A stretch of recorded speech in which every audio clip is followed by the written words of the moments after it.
ብፁዕ ቅዱስ የሆነ የአባታችን የገብረ መንፈስ ቅዱስን ገድል ማንበብ እንጀምራለን። ትጉህ ተጋዳይ የክብር ኮከብ የገዳም መብራት ስም አጠራሩና እርግና ያማረ ብፁዕ ቅዱስና ደግ ገዳማዊ አባታችን ገብረ መንፈስ ቅዱስ ከግብጽ ደቡብ ከቆላማው ምድር ከነህሳ ሀገር የተገኘ ገዳማዊ ነው። በግብጽ ምድር 300 ዘመን በገዳም ኖረ። ከዚያም ወጥቶ የኢትዮጵያን ገዳም አዞረ። በዝቋላና በምድረ ከብድም 262 ዘመን ያለ ልብስ ራቁቱን ውሃ ሳይጠጣ እህልም ሳይበላ ኖረ። እንደ ሰው ይኖር አይደለም፣ በምድር ላይ አናኗሩን እንደ መላእክት አደረገ እንጂ። ገድሉንም በዕለተ እሁድ መጋቢት 5 ቀን በጴጥሮስና በጳውሎስ በዓል ፈጸመ። እግዚአብሔርም በአባታችን በአቡነ ገብረ መንፈስ ቅዱስ ረድኤትና በረከት ጸሎትና ምልጃ ሀገራችን ኢትዮጵያን ሕዝበ ክርስቲያኑን ሁሉ ለዘላለሙ ይጠብቀን፣ አሜን። በዕለተ ሰሉስ ማክሰኞ ቀን የሚነበብ የአባታችን የአቡነ ገብረ መንፈስ ቅዱስ ገድል ይህ ነው። ጸሎቱንም በፈጸመ ጊዜ እንዳስለመዱት መላእክት ወደ እርሱ መጡ። አንተ ደግ የእግዚአብሔር ሰው ምን ትፈልጋለህም ብለው ጠየቁት። እርሱም እግዚአብሔርን ላይ እወዳለሁ አላቸው። ከኔ አስቀድሞ የነበሩ ነቢያት፣ ሐዋርያት፣ በአደባባይ የተጋደሉ ሰማዕታት፣ በገዳምና በዋሻ የኖሩ ጻድቃን እንዳዩትም መላእክትም ይህን ሰምተው ወደ ሰማይ አረጉ። ለጌታችን ያላቸውንም ሁሉ ነገሩት።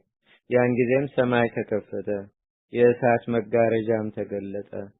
40 እንስሳዎችም ተሸክመውት ነበር፣ ዙፋኑንም አይነኩም ነበር። 24ቱ ካህናተ ሰማይ ጽናቸውን ይዘው በፊቱ ቆመው ነበር። የመላእክት አለቆችም በየወገናቸው በዙሪያው ቆመው ነበር። እግዚአብሔርም በሚመሰገንበት ዙፋኑ ላይ ተቀምጦ በሶስትነቱ አየው። ወልድ በእግዚአብሔር አብ ቀኝ ተቀምጦ ነበር። የአብ የወልድ የመንፈስ ቅዱስን ሶስት ገጽ እንደ ባህር ያየ።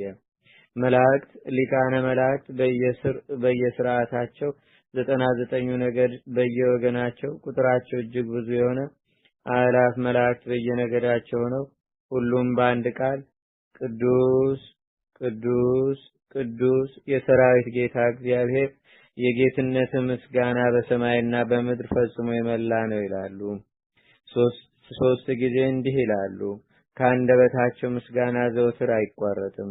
አባታችን ገብረ መንፈስ ቅዱስም ይህን ባየ ጊዜ ፈጽሞ ፈራ፣ ተንቀጠቀጠም። ጌታችንም እኔን ባየህ ጊዜ ጽና እንጂ አትፍራ፣ ዮሐንስ አቡ ቀለምሲስ እንዳየኝ ታየኝም ዘንድ ጽኑ ልቦናን ሰጥቻለሁና ታየኝ ዘንድ በለመንከኝ ጊዜ ወደ አንተ መጣሁ። ምን ትለምነኛለህ? ምንስ ላድርግልህ? ንጹህና 7 ጊዜ እንዳጠሩት ወርቅ የጠራ አድርጌ የመረጥኩ ሳትጠራጠርና ከአንበሶች ጋር መኖርን ሳትፈራ 70 እና 80 ዘመን ገዳማት የዞርህ እስከ ሞት ድረስም የታመንህ የመረጥኩ ወዳጄ ገብረ መንፈስ ቅዱስ አሁንም የለመንከውን እንደማልነሳ እነግርሃለሁ። ምን ላደርግልህ ትወዳለህ? አባታችን አቡነ ገብረ መንፈስ ቅዱስም ከጌታው ዘንድ ይህን ታላቅ ምስጢር በሰማ ጊዜ ተደሰተ። ጌታዬና አምላኬ ሆይ እንደኔ ላሉ ለሌሎች ቅዱሳን ያደረግከው ለኔ የሚገባኝ አይደለም። አሁንም እንደ ቸርነትህ የምህረት አስራት ስጠኝ። ከገቦታም የተገኙትንም ማርልኝ። እነርሱ ኃጢአተኞች ናቸውና። ኃጥአንን ወደ ንስሐ ልጠራ እንጂ ጻድቃንን ልጠራ አልመጣህምና። አቤቱ እንባቸው እንደ ክረምት ዝናብ እየፈሰሰ ጥርሳቸውን እያፋጩ በደይን ውስጥ ያሉትን አስባቸው። ሰይጣን አስቷቸዋልና በማወቅና ባለማወቅ የሰሩትን በደላቸውንም ይቅር በላቸው። ጌታችንና አምላካችን መድኃኒታችን ኢየሱስ ክርስቶስም አባታችን ገብረ መንፈስ ቅዱስ ካንተ አስቀድሞ ድካም ላበዙ ለሌሎች ቅዱሳን ያላደረኩትን ጭንቅ ተግባር ለመንኸኝ። እንዲሁ መነኩሴው ለትጹን ክፋቱ ስለበዛ አንድ ክፉ ሰው ወደ እሳትና ወደ ደይን ጉድጓድ ከገባ በኋላ በብዙ ድካም ለመነኝ። የዚያን ክፉ ሰው ነፍስም ከደይን አወጣዋት። በነፍስም በነፋስም በተንኳት። ሙታን በሚነሱበት ጊዜ ፍለጋዋ በጻድቃን ማደሪያም ቢሆን በኃጥአንም መኖሪያ አይገኝም። ለአንተ ግን እንደዚህ አይደለም። አንተ ይቅርታዬ ብዛት እምርልሃለሁ እንደ ይቅርታዬ ብዛት እምርልሃለሁ እንጂ ሁሉን እንደምፈጽምልህ ቃል ኪዳን ሰጥቻለሁና። አባታችን ገብረ መንፈስ ቅዱስም ይህን ሰምቶ ተደሰተ፣ በግንባሩም ሰገደ። በሰማይ ያሉ ሁሉ ተደሰቱ። መድኃኒት መባል ለአምላካችን ይገባል፣ ሃሌሉያ አሉ። አባታችን ገብረ መንፈስ ቅዱስም ጌታዬ የምትሰጠኝ የምሕረት አስራት እስከ ስንት ድረስ ነው አለው። ጌታም በእድሜህ ርዝመት ልክ በእያንዳንዷ ሺህ ይሆንልህ አለው። የአባታችን የገብረ መንፈስ ቅዱስ እድሜው ከተወለደ ጀምሮ እስከዚያ ጊዜ 300 ዘመን ነበረ።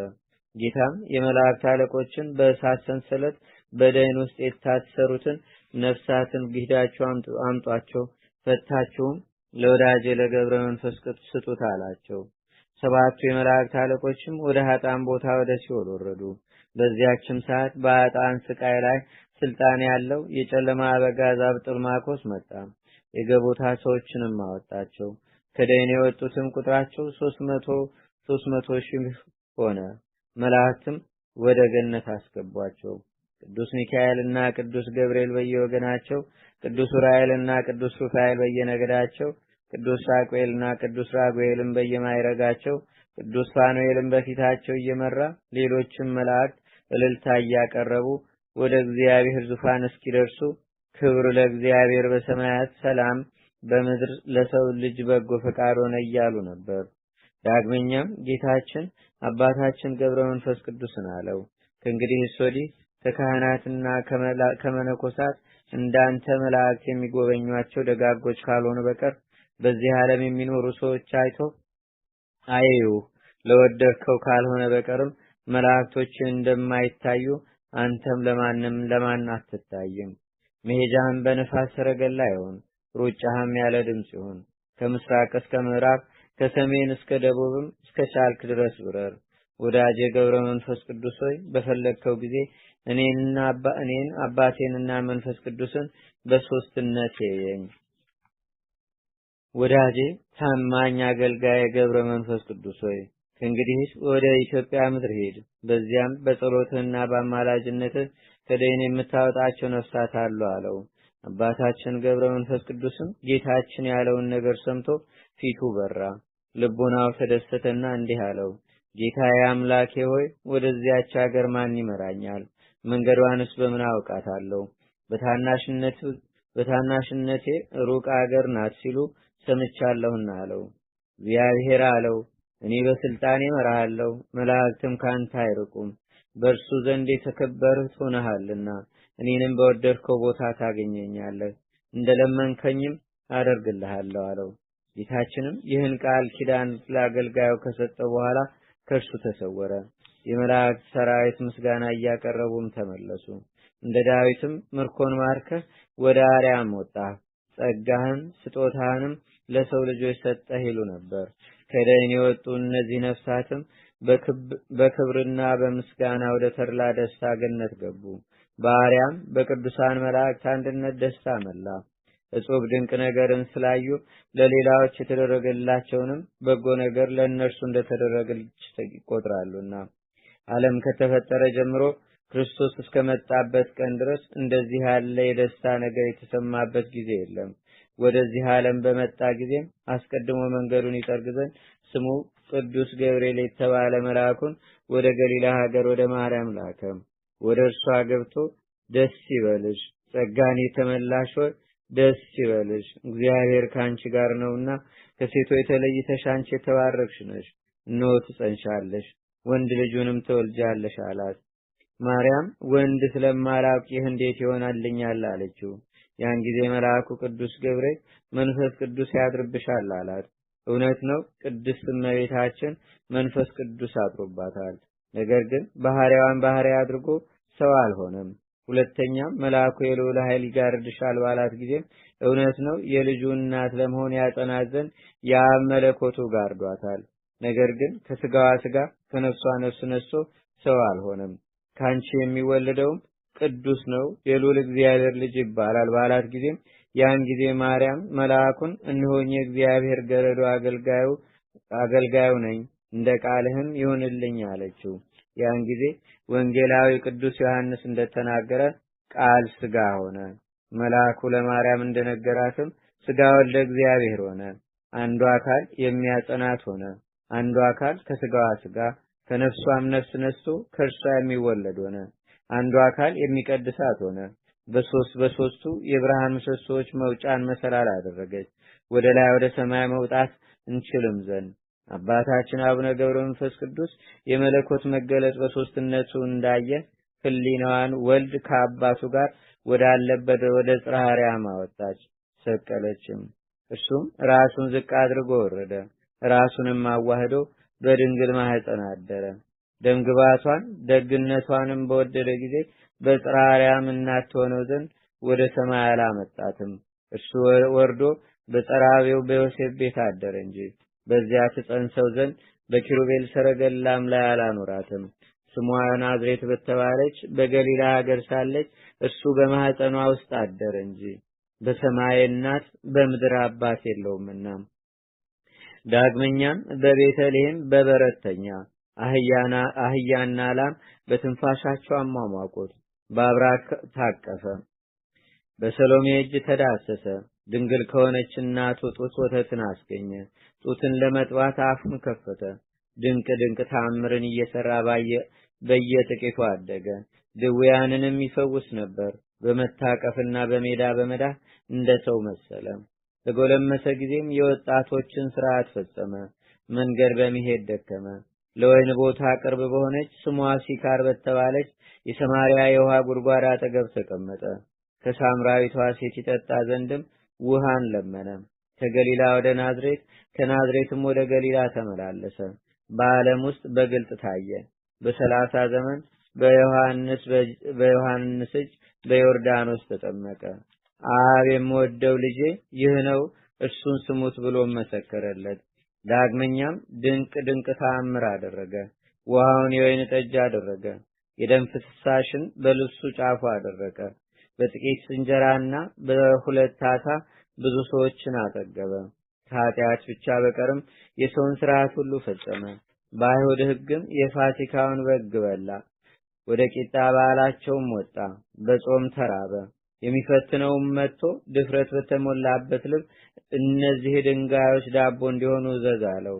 ጌታችንና አምላካችን መድኃኒታችን ኢየሱስ ክርስቶስም ሰው የሚኖረው በእንጀራ ብቻ አይደለም ከእግዚአብሔር አፍ በሚወጣ ቃል ሁሉ ነው እንጂ አለው።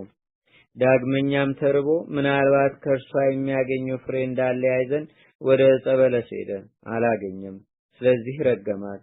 በዚያን ጊዜም ደረቀች። ዳግመኛም ከተቀበረ ከ4 ቀን በኋላ ባስነሳው በአልዓዛር መቃብር ላይ አለቀሰ። አሁን ፈጽሞ ሰው የመሆኑን ምስጢር ገለጸ። ተርቧል፣ ተጠምቷል፣ ደክሟልና። በምሴተ ሐሙስም በራት ጊዜ የደቀ መዛሙርቱን እግር በማጠብ ጥምቀት አድርጎ ትሕትናን ያሳይ ዘንድ ተነሳ። ካጠበ በኋላ በልብስ በመታጠቂያ አሸ። የደቀ መዛሙርቱንም እግር እድፍ በከበረች እጁ አነጻ። ከራት በኋላ በእርሾ ካልተለወሰ አዲስ ናዕት የተዘጋጀ ህብስቱንም ለውጦ አካላዊ ቃል በተለየ አካሉ ያለ ዘርዓ ብእሲ ከቅድስት ድንግል ማርያም የነሳውን አማናዊ ስጋው አድርጎ ለደቀ መዛሙርቱ ሰጣቸው። ጽዋውንም አንስቶ እንዲሁ ለውጦ አማናዊ ደሙ አድርጎ ሰጣቸው። ስለ ሕማሙም አዝኖ ነፍሴ እስከ ሞት ድርሳ አዘነች አለ። በዚያችም ሌሊት ይዘው ወደ ካህናት አለቆች ወደ ምኩራብ ሹሞችና ወደ ኦሪት መምህራን ወሰዱት። እርሱም እንደ ሌባ በሾተልና በበትር ልትይዙኝ መጣችሁን አላቸው። ጌታም ኢየሱስን የያዙት ግን ይሳሳቁበት፣ ይደበድቡት፣ ያሽሟጥጡትና ፊቱንም በጥፊ ይመቱት ነበረ። ክርስቶስ ሆይ ንገረን፣ በጥፊ የመታህ ማን ነው ብለው ይጠይቁትም ነበር። ሌላዎች ብዙዎች ይሰርቡት ነበር። ሌሎችም ይዘው እንደ ሽፍታ አሰሩት። በሚሰቅሉት ሰዎች አደባባይ በጥፊ ተመታ። ራሱን በዘንግ በበትር ተመታ። ጀርባውን በጅራፍ መግረፊያም ተገረፈ። የሾህ አክሊል ተቀዳጀ። ጭፍራዎቹ ይዘው መስቀሉን ተሸክሞ ወደ ቀራንዮ ወሰዱት። እጅና እግሩን በብረት ምስማር ተበሳ። ከመስቀሉ ግንድ ጋር በምድር ላይም ደም እስከሚወርድ ተቸነከረም። በትህትና ቃልም አምላኬ አምላኬ ተመልከተኝ፣ ለምንስ ተውከኝ አለ። መልአከ ሞት ይህን በሰማ ጊዜ መዋጥ እንደለመደ መስሎት ነበር። ጌታችንና አምላካችን መድኃኒታችን ኢየሱስ ክርስቶስ በጅራፍ መግረፊያ ቆስሎ በመስቀል ችንካርም ተጨንቆ ባየው ጊዜ ፍጡር መስሎት ነበር። ነፍሱን ሊውጥ አፉን ከፈተ። ያን ጊዜም ከትስቤት ሰገባ የእሳት ፈላጻ ወጣ። ሁሉን ውጦ ማስቀረት ወደ ለመደው ጉሮሮም ገባ። ከዚያ በኋላ መልአከ ሞት ጮኸ፣ እንዲህም አለ። በእኔ ስልጣን ተይዞ የነበረ ስጋን ተዋህዶ እኔን ያሸነፈኝ ይህ ማን ነው? ምድራዊ ስጋን የተዋሃደ ይህ ማን ነው? አሁን አሸናፊ ተሸነፈ፣ አዳኙም ታደነ፣ አጥማጁም ተጠመደ። እርሱ የነቢያትንና የጻድቃንን ነፍሳትን የሚመልስ ነውና በ9 ሰዓት ቅድስት ነፍሱን ከቅድስት ስጋው በተለየች ጊዜ ወደ ቦታው ይጨምር ዘንድ ሮጠ። በደይን በረሃም በመለኮቱ ኃይል አስጨነቀው። በሲኦል የነበሩ ነፍሳትንም በርብሮ አወጣቸው። በምሽትም ጊዜ በ11 ሰዓት ተድላ ደስታ ወዳለበት ገነት አስገባቸው። የአዳም ከገነት መውጣት በሰርክ በምሽት እንደሆነ ወደ ገነት መግባቱም እንደዚሁ በዚህ ሰዓት ሆነ። መድኃኒታችን የማረከው ምርኮ ከቀድሞ አባቶችና ከደይን ካወጣቸው ከነቢያን ነፍሳት በቀር የማረከው ምርኮ ምንድን ነው? ዳዊት በመዝሙር ምርኮን ማረክህ፣ ወደ አርያምም ወጣህ፣ ስጦታህንም ለሰው ልጅ ሰጠህ ያለው ስለዚህ ነውና የጠላትን ኃይል ይሽር ዘንድ በመለኮት ቀስም ይነድፈው ዘንድ ጌታችን ይህንን አደረገ። አቤቱ ለነቢያትና ለቀደሙ አባቶች ለሌሎች በደብርና በገዳም ለኖሩ ቅዱሳንም ያላደረከውን ለአባታችን ለገብረ መንፈስ ቅዱስ ያደረክለትን የእርሱን ምግባር መራዳት እችልም ዘንድ ዕውቀትንና ማስተዋልን ስጠኝ። እንደ ሰው እንደሚሰራው ስራ እንዲሰራ ያደረከው አይደለም፣ አንተ እንደምትሰራው ይሰራ ዘንድ ስልጣን ሰጠኸው እንጂ። አንተ በቃልህ እንደተናገርህ በእኔ የሚያምን እኔ የምሰራውን ይሰራል፣ ከዚያም የሚበልጠውን ይሰራል ብለሃልና። ስራህ ልዩ ነው። የሁሉ ገዢ የሆንክ አንተ የተትረፈረፍክ ነህን። ምስጋናህ እስከ ምድር ዳርቻ የመላ ነው። የገሃነም እሳትን የፈጠርህ ነህ፣ ሁሉም ይቻልሃል። ለኃጥአን መቅጫ የእሳት ገደሎችንና የእሳት ባህሮችን አዘጋጀ። ሁሉም በአንተ ዘንድ እንደ እሳት ፍንጣሪ ነው። በሰማይ በምድርም ያሉ ሁሉ እንቢ አይሉህም። ወንጌላዊ እንደተናገረው በሰው ዘንድ አይቻልም፣ በእግዚአብሔር ዘንድ ግን ሁሉ ይቻላል ብሏልና። በእውነት ሁሉ ይቻልሃል፣ የሚሳንህም የለም። ከመለኮት ብልጭታ የተነሳ በትስብእት ግርማ ምርኮህን ማረክህ። እንግዲህ አባታችን አቡነ ገብረ መንፈስ ቅዱስ በአየር ላይ ሊበር የእሳት ባህርን ሊሻገር በውስጧም የብዙ የሚሆኑ እልፍ አላፍ ነፍሳትን ሊማርክ በምን ቻለ? ብርቱ በሚሆን መላካዊ ተፈጥሮ በእሳትና በነፋስ ባህሪ አይደለምን? በአዳማዊ ባህሪ እያለ ነው እንጂ ሌላ ቅልቅል የለበትም። የፍጥረት ሁሉ መጀመሪያ እንደሆነ እንደ አዳም ነው እንጂ። አዳም ግን መድኃኒታችን ክርስቶስ እስኪመጣ ድረስ ከሲኦል ሊወጣና የእሳት ባህርንም ሊሻገር አልቻለም። አባታችን አቡነ ገብረ መንፈስ ቅዱስ ሆይ ከእግዚአብሔር ዘንድ ያገኘኸው ባለሟልነትና ክብር የተቀበልከውም ጸጋ ምን ያህል የበዛ ነው። ገድልህን ልንናገር ባሰብንም ጊዜ ልቦናችን የከረመ ደረቅ ጠጅ እንደጠጣና እንደሰከረ ሰውነት በደስታ ይዞርብናል። ነገር ግን እስከ መቼ ነገሩን እንጨርሰዋለን ብሎ ይመለሳል። ገድሉ እጅግ ብዙ የማያልቅ ነውና ወደ ቀደመው ጥንተ ነገር እንመለስ። አባታችን አቡነ ገብረ መንፈስ ቅዱስ በገቦታ ሀገር መንፈሳዊ ራእይን አየ። በሰማይም በምድርም ያለውን የተሰወረውንና የተገለጠውን ምስጢርም ያይ ነበርና። ዳግመኛ ንጹሖች ካህናትና ዲያቆናት ያለበትን ቦታ ያውቅ ነበር። መንፈስ ቅዱስም ሲወርድ ያይ ነበር።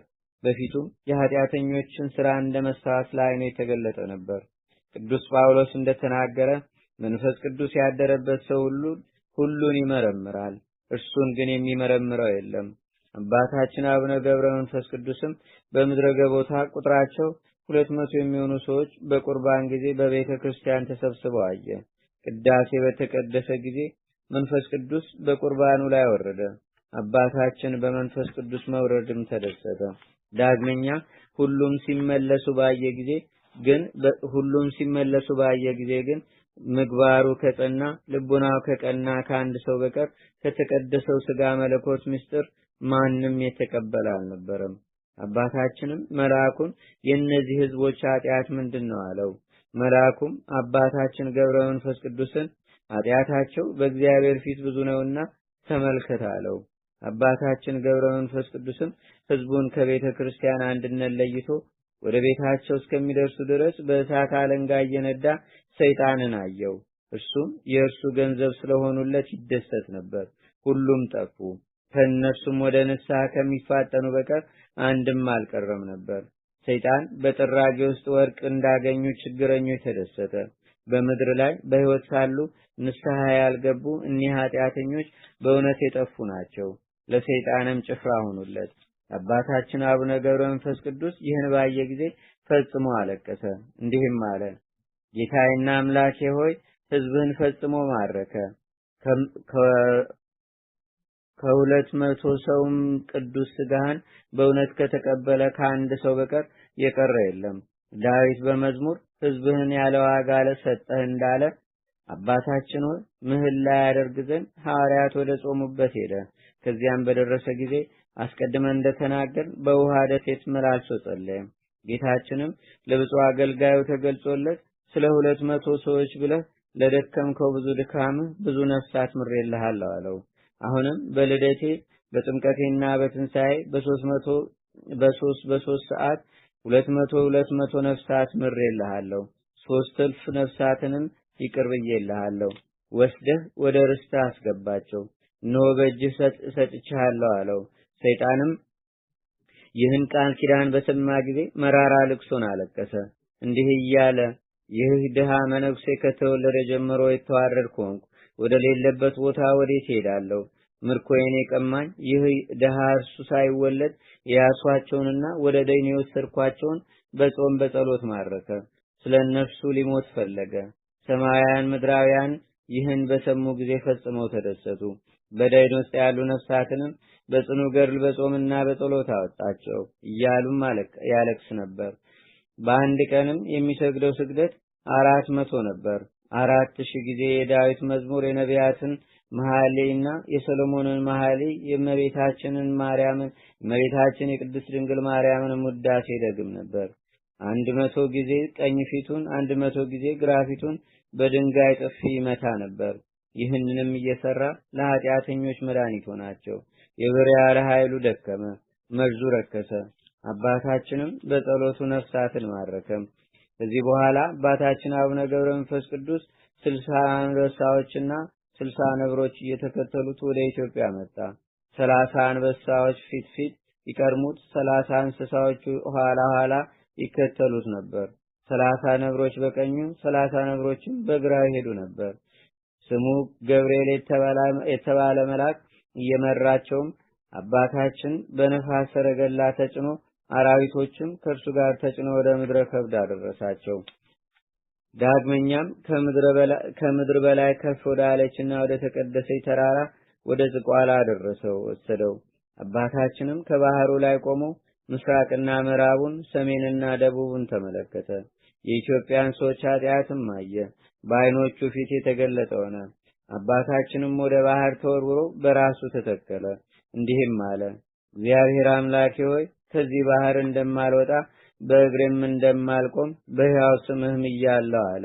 እንዲህም ሆኖ 40 መዓልት 40 ሌሊት ቆየም። ከሰማይ መታሰቢያን ያደረገውን ስምህንም የጠራውን ምሬልሃለሁ የሚል ቃል ከሰማይ ወጣ።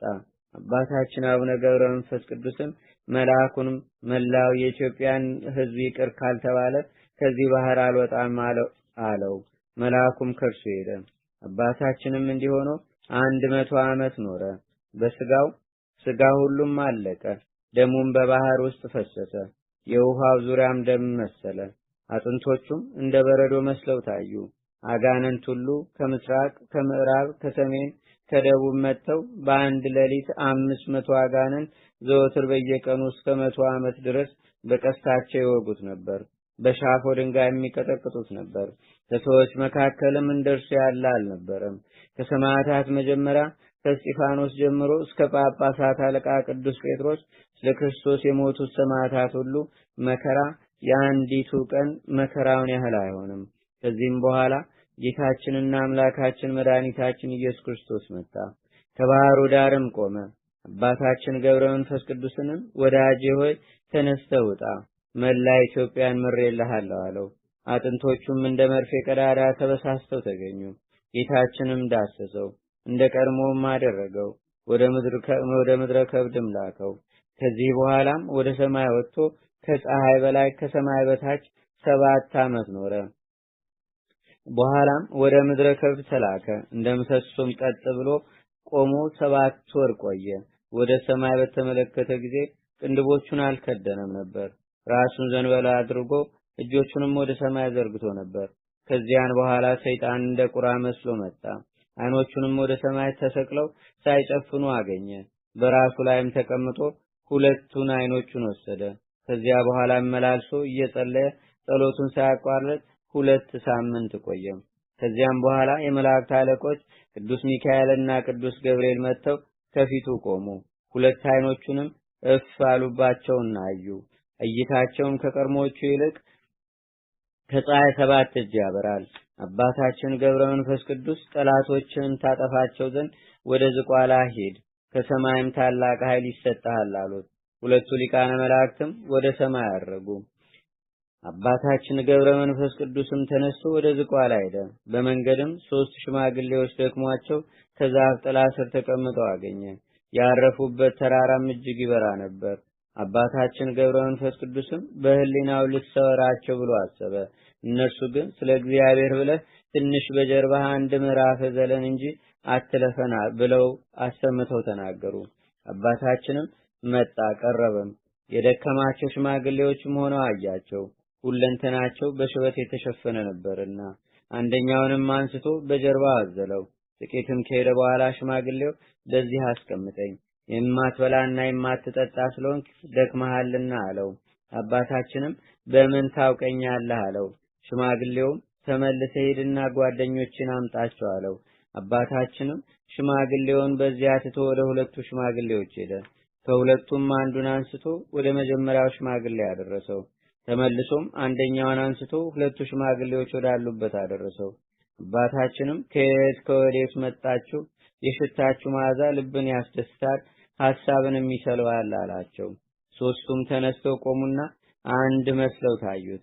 እንዲህም አሉት፣ አንተ ጥቂት እንደተሸከምከን እንዳዘልከንም እኛም እንሸከመሃለን እናዝልሃለን። እኛ ግን እስከ 7ቱ ሰማያት ድረስ እናደርሳለንም አሉት። ያን ጊዜ መልካቸው ተለወጠ፣ ግርማቸውንም ለበሱ፣ እንደ እሳት ነበልባልም ሆኑ። መባረክት ሁሉ ተብለጨለጩ፣ ሰማያትም ተነዋወጡ፣ ኮረብቶችም ወደቁ። ያን ጊዜ የእውቀት ሁሉ መገኛ አብ አንስቶ በጀርባው አዘለው፣ እስከ 2ኛው ሰማይና እስከ 3ኛው መካከልም አደረሰው።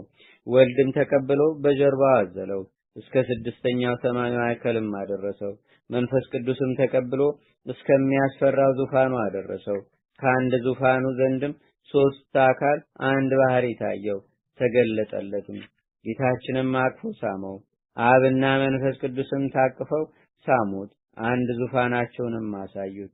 ይህ አባት ከነቢያት፣ ከሐዋርያት፣ ከጻድቃን፣ ከሰማዕታት 3 እጥፍ ይበልጣል። ጌታችንም ሰማይ፣ ምድር፣ ፀሐይ፣ ጨረቃ፣ ከዋክብት ከገድል ትራፍ የአንዲቱን ዋጋ አይሆኑም አለው።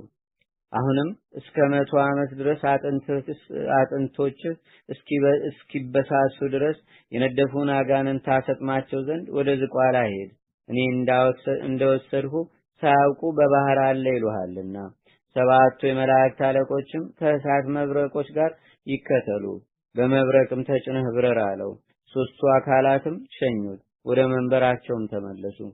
አባታችን አቡነ ገብረ መንፈስ ቅዱስም ወረደ፣ አጋንንትንም አስደነገጣቸው።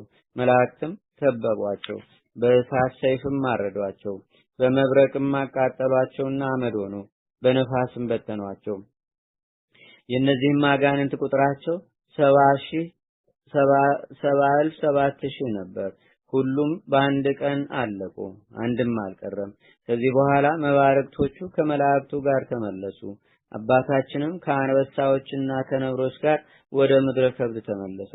ከዚህ በኋላ መንፈስ ቅዱስ የሳባቸው 3 ቅዱሳን ከአንበሶቻቸው ጋር በአንድ ቀን ወደ አባታችን መጡ። እነዚህም አንዱ የዋልድባው አባ ሳሙኤል፣ አንዱ የሐዘለው አባ አንበስ፣ አንዱም የበገምድሩ አባ ብንያም ናቸው። የእያንዳንዳቸው 2 አንበሶች ነበሯቸው። ወደ ምድረ ከብድም ደረሱ። አባታችንም ተሰውሯቸው 7 ቀን በምህላ ቆዩ። የተሰወሩ አንበሶችም 3 ቅዱሳን ወዳሉበት ወደ ነበሩበት ቦታ ደረሱ። የአንበሶቻቸውንም ስጋ እንደ አይነ ጥቅሻ በሉ፣ ደማቸውንም ጠጡ። እነዚህ ቅዱሳንም ደንግጠው ታላቅ ሐዘንን አዘኑ። ሐዘናቸውም ለአባታችን ለአቡነ ገብረ መንፈስ ቅዱስ ተገለጠለት። እሱም ከሰማይ ከእግዚአብሔር ዘንድ ከተሰጠው ታላቅ ኃይል ጋርና ከ60 አንበሶች ከ60 ነብሮችም ጋር ተነስቶ ወደ እነርሱ መጣ። መላእክትም የብርሃን ድንኳን ተሸክመው ነበር። መላ አካሉን ከስጋው የበቀለ ጸጉርም አልብሶት ነበር። የራሱ ጸጉርም እንደ ዳስ ነበር። የጽሙ ጸጉር በምድር ላይ ይጎተት ነበር። የአንገቱ ጸጉርም በምድር ይዘረጋ ነበር። እንዲህም አላቸው፣ የተከበራችሁ ቅዱሳን ሆይ ሰላም ለእናንተ ይሁን። እነዚህም ቅዱሳን ግርማውን ባዩ ጊዜ ደነገጡ። እነዚህ አንበሶችም በፊቱ ያጉረመረሙና ይጮሁ ነበር። አባታችን ገብረ መንፈስ ቅዱስም እነዚህን ቅዱሳን ብቻዬን ካለሁበት ቦታ ስለምን ወደ እኔ መጣችሁ አላቸው።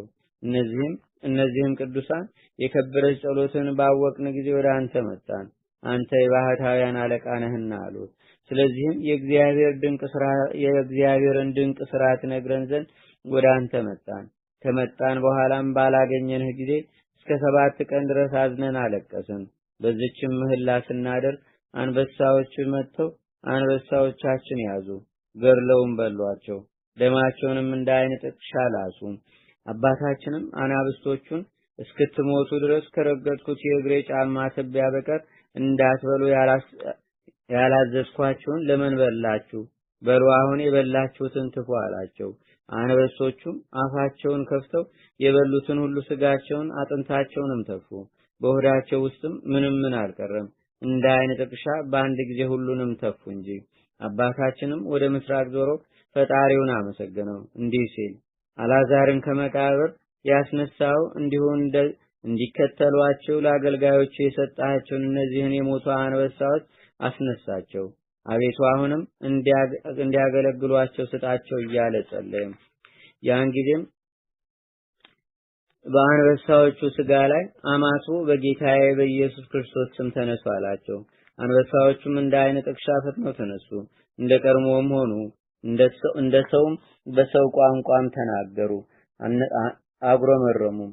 ወደ አባታችንም ተጠግተው በእግሩ በታች ሰገዱና ከእንግዲህስ ወዲያ አንተን እንከተላለን፣ እነርሱስ ሊያስነሱን አልቻሉም። አንተ ግን ከአንበሳዎች አፍ አወጣህን፣ ከሞትም አስነሳህን አሉት። እርሱም ወደ ቀድሞ ጌቶቻቸው ላካቸው። እነዚህም ቅዱሳን የፈጣሪን ድንቅ ስራ አደነቁ። አባ ሳሙኤልም አባታችን አቡነ ገብረ መንፈስ ቅዱስን እንደ እግዚአብሔር ትሰራለህን? ለእኛስ እንደኛ ሰው መስለህን ነበረ። ነገር ግን የሞተ ታነሳለህ። ከአንበሶችም ሆድ የተበሉት አንበሶቻችን ወጡ።